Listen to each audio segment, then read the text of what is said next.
علما وی دا عشق او شوق په وصال باندې ختمیږي که نه.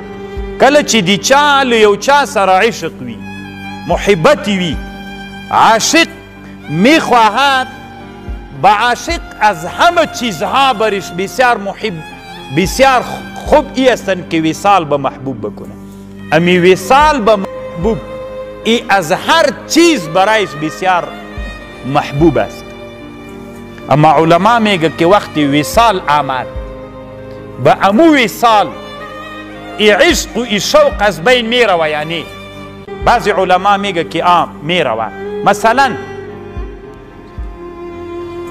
به یک جای اراده داری که سفر بکنی، اونجا که به سفر رفتی و سفر انتها تا میرسه. یعنی مثلا ما از اینجا تا اینجا میاییم، قصد سفر داریم که به اینجا وصل شویم. سفر شروع کردیم به اینجا رسیدیم، وصال آمد، نو سفر ختم شد. سفر به می خاطر بود. بعض علما میگه کسی که عاشق باشه، وصال امرای معشوق بیاید، نو او عشق دیگه ختم میشه. بعضی علما این رقم مثال میگه، بعضی علما میگه نه، وصال ختم نمیشه. اما محاکمه میکنه علامه ابن القیم رحمه الله، او میگه اینجا محبت ها دو قسم است. یک محبت ای است که شوق به لقای محبوب است،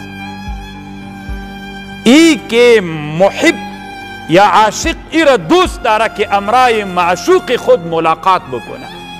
ای شوق، ای محبت پایان یافت چون وصال آمد. اما اینجا یک محبت دیگه به وجود می آید که ای محبت به لقا و به وصال دیگه هم بالاتر می رود.